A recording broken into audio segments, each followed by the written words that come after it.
Hello everyone and welcome back to another video on my channel. Welcome back to Historian.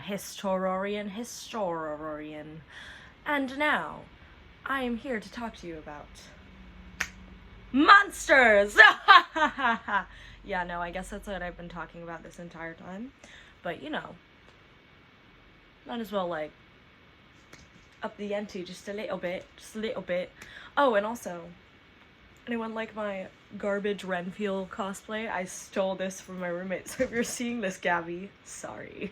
Today is way more of a structured video essay than I normally do, and it is also smaller than I normally would have it, so there's definitely pieces of information missing, some that I'll probably fill in the gaps later as my channel continues, but for now, let's get settled in, and here is the graveyard smash that stopped the monster mash.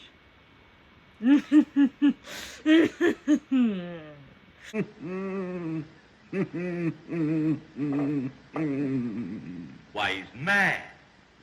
The way I see it, there are two types of people who watch monster movies. Those that identify with the protagonist, who wish to view the spectacle, and those who empathize with the monster, and are the spectacle. I'm assuming not only because you've clicked on this video, but also because you're a sentient being in our zeitgeist, that you've heard of the big head honchos of the horror canon. Dracula, Frankenstein's monster, the Mummy, which many of us are only familiar with because of the roller coaster, but okay, just to name a few. But where did they come from and where did they go? I'm not singing Cotton Eye Joe. More on intellectual property and content laws later.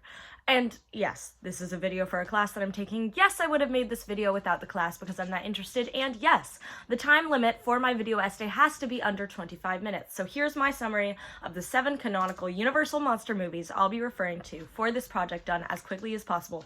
Oh my god. Chucky, you're being so cute. You're being so cute, but I'm on a time limit, babes. I'm on a time limit. Okay. Yes, my Renfield. Bring me the toy. Haha. Come here, baby. Come on. Okay. And my roommate's coming back. Great. I'll get movies number 1 and number 2 out of the way because they are the least important and interesting films in my opinion. I shouldn't have done this. I shouldn't have... Handsome. Also, yeah, I'm wearing shorts. Handsome boy. Handsome boy. He brought me his toy. He's so good. So good. Oh, you're so cute. Oh, you're so cute. Oh, you've no right being so fucking cute. Oh, you are just the best. Who's my little familiar? It's you. It's you, yeah. Okay. I'll get movies number 1 and number 2 out of the way because they are the least important and interesting films, in my opinion. Started from the bottom, The Phantom of the Opera is here. Unmasked in 1925, this nearly centurion is the first Universal monster and film adaptation of the 1910 novel, with the iconic Lon Chaney as the titular Phantom, whose real name is apparently just Eric, like nothing strikes the fear of God into someone like the name Eric. Anyway, the man of 1,000 faces covers said face with a goofy-looking mask the entire time and tells a tale as old as Stockholm Syndrome. Lovers of Disney's Beauty and the Beast will find the same story, but this version sans opera and talking candlesticks. Despite being the first monster, he seems to have been more or less neglected with time. The 4th movie in the canon to be released seems to also have little in common with its monstrous brethren. The Mummy, released in 1932, is our first but not last appearance of Boris Karloff, where he's portraying the Egyptian priest Imhotep. In our first instance of archaeological expedition going wrong, an investigator resurrects the buried alive and cursed priest who parades around as an Egyptian historian for the next 10 years, trying to find his lost princess. This cultural appropriation mostly failed to leave a cultural impression on its public. Now we're on to the actually interesting monsters. Creature from the Black Lagoon from 1954, the last monster to mash, follows another invasive archaeological expedition, though this time the Gilman resides in the Amazon. A love triangle of scientists debate what to do with the existence of the monster, but the real observation and collection is being done below the surface by said creature. This marks the motif of the Universal monsters being sympathetic, often endangered creatures that don't want anything to do with humans.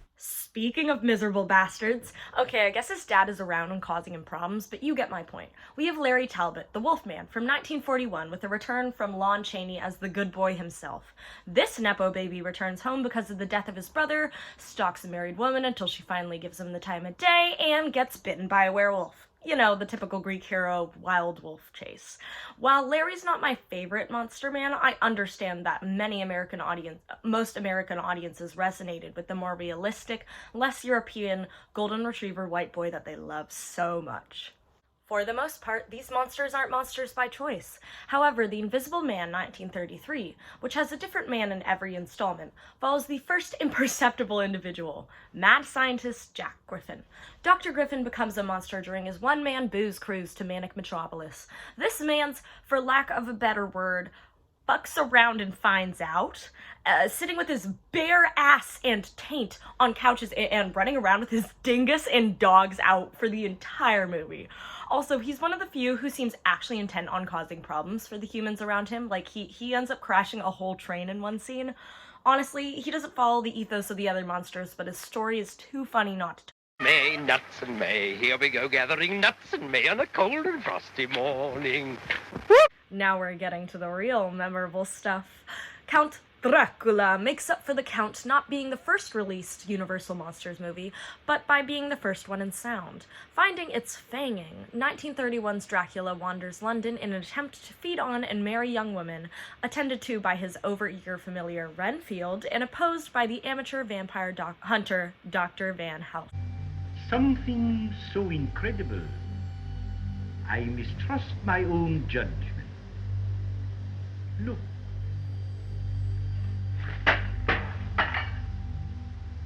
This seminal movie spooked and seduced audiences for decades, with Lugosi being the cornerstone on how vampires are supposed to act for now and presumably the end of time. There's a Spanish language version which came out the same year and used the same sets that is typically lauded as the better Dracula, but I spent the better part of a day trying to find it for cheap online and came up with nothing, so if y'all have seen it, tell me all about it. Saving the best for last, Frankenstein, also released later the same year as Dracula, feels like Universal Pictures' magnum opus. Adapted by the brilliant bicon Mary Shelley's 18th century novel, this tale shows Dr. Henry Frankenstein, yet another mad scientist, cobbling together a monster comprised of exhumed corpses. While Dracula provided a more highbrow flourish that common audiences were surprised but not offended by, Frankenstein came out swinging with its pre-Hays Code inelegance, hanging bodies, sexual predation, and murdered little girls, oh my. While this may be the least faithful to its source material, you are hard-pressed to find someone who's unaware of this meowing monster. I cannot emphasize enough how important these monsters were at the time, but are still all the way up to our current media timeline. Writers use monsters as societal stand-ins. Examples of these not just surface-level spookum-ookums contain Frankenstein's creature symbolizing fear of the other, body desecration, and resistance to God. Dracula represented Americans' fear of immigration, anti-Semitism, and eroticism. Are these not themes that we see in every IP that we watch, from Hallmark movies to war documentaries?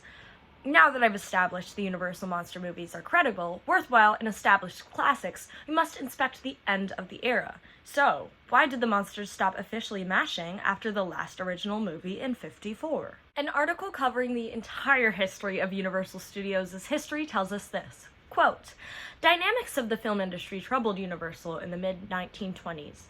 The company did not have the advantage of affiliation with a theater chain where most first-run movies in major cities were shown. When Carl Laemmle Jr. became general manager in charge of production in 1929, Universal adopted a more sophisticated approach. Laemmle Jr. cut the studio's output by 40% in order to allow for longer films of higher quality. His interest in novels led to several prominent productions. Laemmle Jr. was also the driving force behind the studio's production of Dracula. In fact, Universal would gain renown for its horror movies, with 8 films produced between 1931 to 1935, including Frankenstein and the Mummy. Most of the higher quality films that Laemmle Jr. initiated did not engage the audiences of their day, and box office receipts did not compensate for the high cost of feature film production.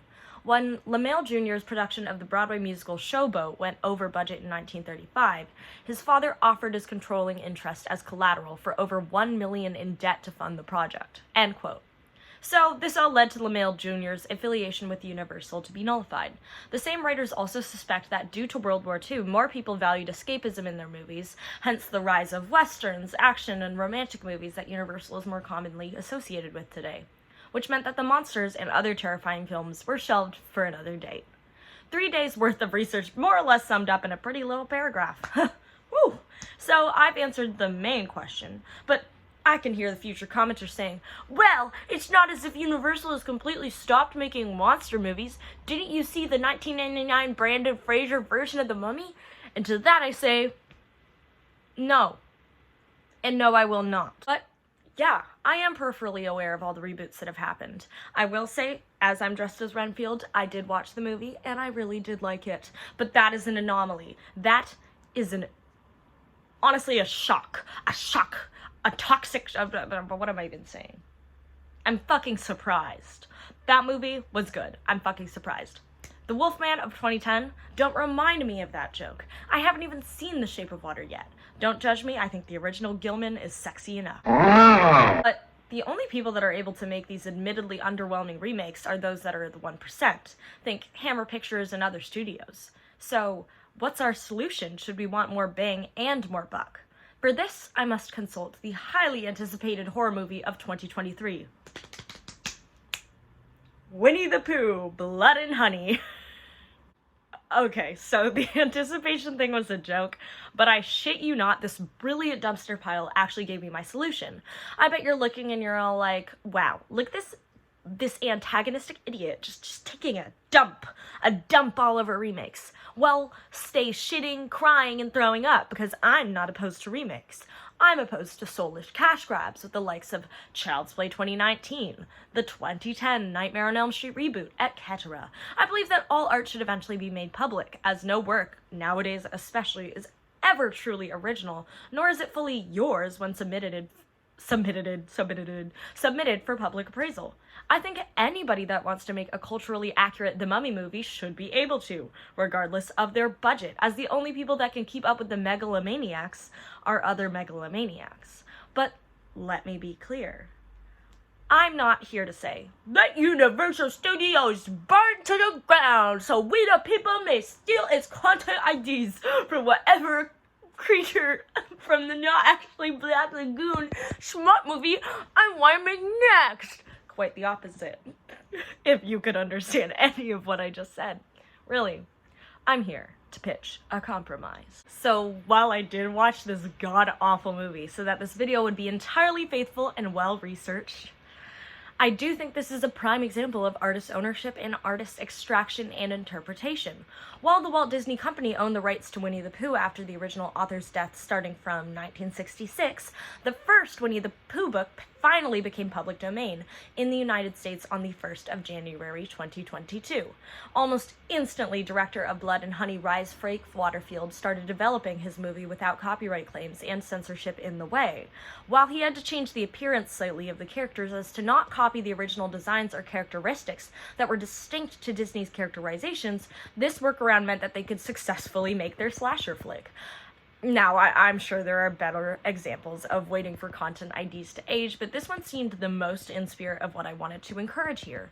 Like I stated above, all I want to see is a permanent resurgence of these universal monsters in any context. I want to see big blockbusters on the big screen of Dracula's many wives, but I also need there to be straight streaming versions of the Wolfman, just like playing with dogs or something. We could make more genuine children's movies to indoctrinate youngins into becoming horror fans. We could create serious and foreboding films that remind us why Frankenstein's monster spooked audiences back then. There are ways to expand upon content canons that smaller artists can only dream about, but because of copyright and intellectual property laws that existed over decades ago from artists long dead, we don't have the freedom to create. Even if the rights are public domain, meaning anybody can take elements or completely rip off original content, they would still be bashed over the head with copyright strikes, firm notices, and other corporate backlash. As much as gatekeepers and comment sections have points about appropriate content usage, Universal Studios will posthumously owned the rights to the faces of the iconic monsters. The easily recognizable creature of Frankenstein we see today can never be replicated because of trademarking, even though Mary Shelley's book is public domain. The Count Dracula that Lugosi patented cannot be recreated outside of Universal Studios, despite the original Dracula novel being, you guessed it, public domain, and so on and so forth with almost every property known today. Chucky! Yeah, and so with that, that's my video essay done with. This is all to say, hey Universal, I have a few ideas on the next Frankenstein reboot that you'll inevitably do. So if you do want, oh my god, that was so cute. Did y'all see that? But like I said, please, this is just me begging at this point. Make more movies. Make more Universal Monster movies. And make them good. Make them like Renfield. Ooh, look at your little mouth. Your little mouth is all open. Ooh, and you're biting me because you're a little vampire kitty. Ooh, the black cat. Ooh. It's not in the canon, but I want to watch it. It's on my old movies to watch list. It's in my letterboxd. Please don't scratch up my roommate's blazer. So, what a big surprise. The real monsters along the way were megalomaniacs, billionaires, business execs. But we the people, we can change that. Anyways, thank you so much for watching another video of mine. I don't think this had like the level of research that I always want in my videos to have, but again, this is for a class and I had a great time putting it together and researching and watching all the movies. So thank you for giving me an excuse to do that. And what's my slogan again? The way that I just have this huge OneNote doc open and it has like all the things that I need to say. Anyways, most of all, keep creating, keep creeping, and keep caring for each other. Goodbye, y'all! Insert all of my references here. Dracula? Why? I'd never even heard of the name before. And then he's like,